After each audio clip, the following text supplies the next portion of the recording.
Today we're taking a look at these MLB matches, which are happening on Tuesday, April 25, 2023, and giving you our team and total picks for today.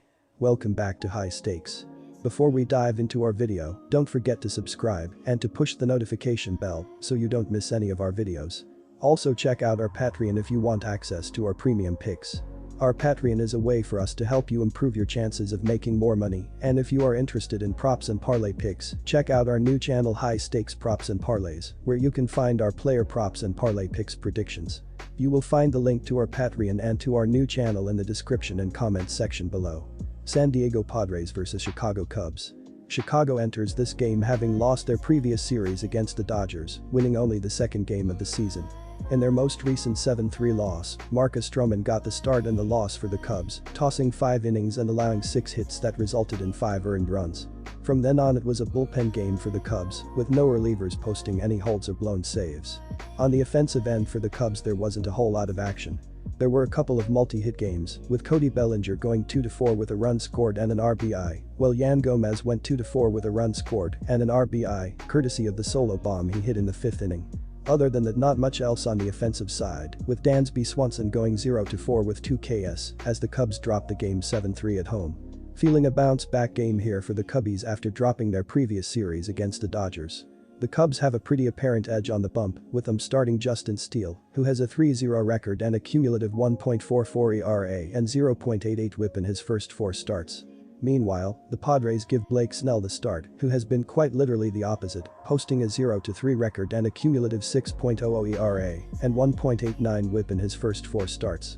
On the offensive end, the Cubs have also seen a more consistent production from their offense, with a variety of guys contributing, while the Padres have struggled to find their identity, recently getting Tatis Jr. back while bats such as Machado and others struggle at the plate. In terms of trends, the Padres are 0-4 in their last 4 games following an off day and are 0-4 in Snell's last 4 starts, making me confident in taking the Cubs to win this game. Chicago Cubs money line. Taking the over in this matchup for a couple of reasons.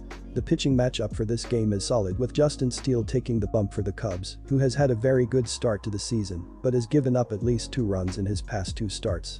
On the other hand, we have Blake Snell, who has struggled thus far, giving up 6 runs in each of his first 3 starts and 2 runs in his most recent start. I believe we will see some aggressive bats in this one, as the Padres look to find their identity on offense, with Bogaerts and Cronenworth swinging the bat well, and their recent addition of Tatis Jr. coming off suspension. The Cubs' offense has also been very consistent to start the season, with a variety of hitters contributing and driving in runs. In terms of trends, the Padres have gone over in Snell's past 4 starts following a team loss in their previous game, while the Cubs have gone over in their past 4 home games against a lefty and have gone over in their past 4 games, with a total set at 8.5. For these reasons, I am confident in taking the over for this matchup. Over 8.5 runs. New York Yankees vs Minnesota Twins. Last night's win made it 2 in a row for this Twins team, who's still just 3-6 in their last 9 overall, as they look for some consistency behind their ace Sonny Gray. You can't do much better than the 4-0 record the Twins have in Joe Ryan starts this year, but none of that really has to do with Ryan himself. Minnesota's bats are responsible for those 4 wins, scoring at least 7 runs in all 4 contests, including putting up 11 and 10 in New York and Boston respectively in his last 2 outings. Ryan doesn't need to sweat many pitches out there when he's seeing his teammates give him that type of support, but that's only a great gig while you can get it. Eventually, run support like that comes crashing back down to reality, especially this early in the season, and when that happens, Ryan's ho-hum numbers and mistake HR balls are going to be much more noticeable. It might not happen here if the Yankees' bats remain dormant, but the Yankees are the last team you want to serve up too many HR balls to, because those often turn into 3-run blasts in a heartbeat. Admittedly, there hasn't been much to like with backing the Yankees lately, but at least when they are on the road, you avoid parts of that Yankee tax in terms of price with this team. As small road underdogs, I'm more against the idea of Joe Ryan deserving a favorite price when it's been all his teammates doing in his starts. That's more what has me on the Yankees here, as I do believe their bats are on the verge of a breakout. It also doesn't hurt to have Nestor Cortes Jr. out there throwing for the Bronx Bombers, as his stuff can be downright nasty when it's on. It's not like the Twins have spectacular offensive numbers overall this year either, as they sit 20th in BABIP at 0.285. It will be his second appearance against the Twins this year, after Cortes went 7 IP and allowed just 2 solo HRs in the 4-3 loss. Second time around may not be as smooth, but I do still prefer Cortez's chances against the Twins lineup in that role over Ryan versus this Yankees batting order. Our team pick is New York Yankees money line. I don't care how bad the Yankees bats are struggling right now, a total of 7 with a starter in Joe Ryan, who's allowed a HR in every start this year, is just frankly too low, no matter what in my opinion. All it takes is for that HR to come with a few guys on base, and with one expected swing of the bat, under bettors see their margin for error cut in half. Furthermore, even with the expectation that Minnesota can't continue to support Ryan with runs in the way that they have, the drop-off doesn't have to be steep. Cortez is known to struggle with command when he's not got his A game. Minnesota's already going into the game, figuring they need at least 4 runs to have a shot. New York may be one of the best under teams in the league at 7-16 over-under, but it's that record that bleeds far too much into the posting of this total. Take the over. Our total pick is over 7 runs. Detroit Tigers vs Milwaukee Brewers. Monday's loss marked the second straight defeat for Milwaukee, adding to Sunday's 12-5 shellacking at the hands of Boston. If you were to point the finger in the 4-2 loss, it'd be in the direction of the offense, which only managed 5 hits throughout the game. William Contreras was the only bright spot, going 2-4 with a solo home run in the first. Mike Brasso also launched a solo shot in the third. Colin Ray was charged with the loss after throwing 5.0 innings and giving up 4 earned runs on 5 hits and 4 walks. It has been a rough start to the season for the Tigers, and the offense should take a vast majority of the blame. However, they'll have an excellent opportunity to collect their second straight win Tuesday when they take on Eric Lauer. While Lauer has been a serviceable option for the Brewers, he hasn't fared well against the Tigers in his career. Detroit is slashing against him over 26 at-bats. The current roster has hit 4 home runs and 2 doubles against the Southpaw. Considering Detroit got the win on Monday night, this is a chance for them to get the ball rolling on the season. I'm not expecting them to turn it around and go on an insane run, but I think the plus 157 payout is worth taking a flyer on Detroit. Our team pick is Detroit Tigers money line. The head-to-head numbers with Lauer makes me think we'll see Detroit's offense finally come to life here. While the Tigers aren't known for relying on home runs, they'll be facing the left-hander, who has already allowed 5 bombs over 4 starts this year. I think the Tigers are going to score some runs and we'll see this game go over the total. On the flip side, Spencer Turnbull hasn't been sharp this year as he brings in a 7.85 ERA over 4 starts. However, the right-hander has limited the current Brewers roster to just 4-20.200 in his career, with 1 extra base hit. I think things will even out, and the crew will notch a few runs to help contribute to the over. Finally, it's worth noting that Detroit's bullpen has given up the 4th most home runs this year, 14, so look for a potentially late surge from Milwaukee. All things considered, I think the Tigers will get a rare high-scoring victory. Our total pick is over 8.5 runs. Colorado Rockies vs Cleveland Guardians. The Colorado Rockies have been struggling at the plate this season as they are 23rd in baseball, with a .680 team ops, while averaging 3.74 runs per game. A big reason for their lack of production is their inability to hit the long ball, as they are 25th in MLB right now, hitting just 19 home runs. Second baseman Ryan McMahon has been doing decently well as he has a .774 ops with 4 homers, 12 RBI, 10 runs scored, and a stolen base on 2 attempts. If they can figure out how to get their lineup clicking, they can be a scary team to navigate. Peyton Battenfield has been doing a good job throughout the season thus far when diving into his baseball saving page, as he is in the 83rd percentile in chase rate, 81st percentile in whiff percentage, 68th percentile in ZERA, and 61st percentile in SPA. Battenfield has 4 different pitches: cutter, fastball, curveball, changeup, and with his cutter having a .087 batting average with 8 strikeouts. This is his 3rd career appearance in the majors, so it will be interesting as teams get a little more familiar with his stuff. Colorado has been a brutal offensive team on the road this season, as they are 28th with a .600 team ops and 3.15 runs in their 13 road games up to this point.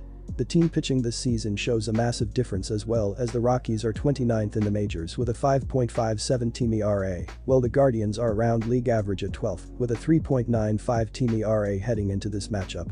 The Guardians have won 4 of the last 5 games against the Rockies, so go with the Cleveland Guardians to win this game and cover the run line. Our team pick is Cleveland Guardians minus 1.5 runs. Both lineups have been absolutely terrible at hitting home runs, as Cleveland is 29th in MLB with 12 total home runs, while Colorado is 25th with 19 home runs up to this point. Ryan Feltner has been pitching well while Peyton Battenfield does not have a lot of tape on him, so he should do well in this game at limiting a weak lineup. These teams do not score many runs against one another, as the under is 5-0-1 in their previous 6 games, so go with under 8.5 runs in this game as well. Oakland Athletics vs Los Angeles Angels. The Los Angeles Angels have been a decent offensive team thus far, as they are 16th in MLB with a .720 team ops with 4.77 runs per game up to this point. A big reason for their success at the plate has been their ability to hit homers, as they are tied with the Chicago Cubs for 7th in baseball with 28 home runs. Designated hitter Shohei Ohtani has been doing incredibly well throughout the season inside the batter's box, as he has an .825 ops with 5 home runs, 13 RBI, and 13 runs scored. If they can pitch well and remain healthy, it will be a great opportunity for Los Angeles to continue winning games. The Oakland Athletics have been looking like a team about to be relegated, while the Los Angeles Angels have been a good team up to this point of the season. Mason Miller has been brand new to the MLB level, as this is his 2nd career appearance and could struggle here against a solid lineup, while Griffin Canning should do very well against a putrid Oakland lineup. The Angels have won 6 of the previous 8 home games against the Athletics, so go with the Los Angeles Angels to cover the run line. Our team pick is Los Angeles Angels minus 1.5 runs. The ability to have a young pitcher that this Angels lineup has never faced means he has the advantage and should put up some zeros. Canning has done well in his 2 starts to get going this season, as he has not allowed more than 2 runs in either start. The under is 22-7-2 in their previous 31 games against one another, so go with under 8.5 runs in this game as well. Kansas City Royals vs Arizona Diamondbacks. Frankly, this clash could easily go either way. Both starting pitchers have struggled through the first month of the season, so I'm backing the Diamondbacks to win only because of their offense. At the moment, Arizona looks like a way more dangerous team than Kansas City. Both bullpens have been awful thus far. The Diamondbacks relievers own a 4.88 ERA and 5.38 FIP, while the Royals bullpen carries a 6.51 ERA and 5.22 FIP. It's really hard to trust these 2 teams, but the Diamondbacks' offense should make a difference. Our team pick is the Arizona Diamondbacks. The Kansas City Royals have struggled mightily since opening day. They've only won 1 of their previous 9 contests while dropping 3 consecutive 3-game sets against the Atlanta Braves, Texas Rangers, and Los Angeles Angels in the process.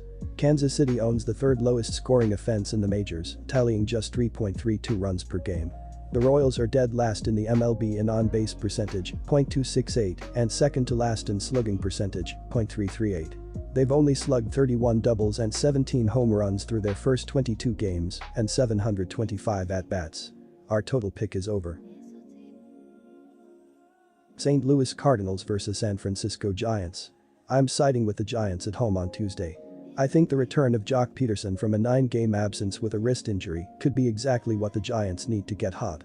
They really struggled in his absence, but he ignited them with a go-ahead run late in the game on Sunday in his return. Peterson has 10 RBI in 11 games played this season and is an important piece in the middle of San Francisco's batting order. I think this is a good matchup for the power-hitting Giants against Woodford, who has already allowed 6 home runs in just 19.1 innings this season. This is the first start for both pitchers against the opponent, so there isn't much history to analyze on the mound. Both starters are off to a rough start this year, but San Francisco seems to be building some momentum at home after taking 2 straight from the Mets and getting their cleanup hitter back. Give me the Giants. I'm siding with the Giants at home on Tuesday. I think the return of Jock Peterson from a 9-game absence with a wrist injury could be exactly what the Giants need to get hot. They really struggled in his absence, but he ignited them with a go-ahead run late in the game on Sunday in his return. Peterson has 10 RBI in 11 games played this season and is an important piece in the middle of San Francisco's batting order. I think this is a good matchup for the power-hitting Giants against Woodford, who has already allowed 6 home runs in just 19.1 innings this season. This is the first start for both pitchers against the opponent, so there isn't much history to analyze on the mound. Both starters are off to a rough start this year, but San Francisco seems to be building some momentum at home after taking 2 straight from the Mets and getting their cleanup hitter back. Give me the Giants. I like the over on Tuesday. Heading into Monday night's game, the under has only hit once in the last 8 games for St. Louis, and I like that trend to continue through Tuesday. Both of these teams allow more than 9 hits and ride around 5 runs per game, which rank near the bottom of the MLB. Offensively, the Cardinals are in the top 5 in batting average, on-base percentage and slugging percentage, while San Francisco is in the top 5 in home runs. Especially with Peterson back to help drive in runs, it seems like a good time to jump on the over. The fact that San Francisco is ranked dead last in baseball with a .978 fielding percentage doesn't hurt either. You never know when costly errors can turn into more runs.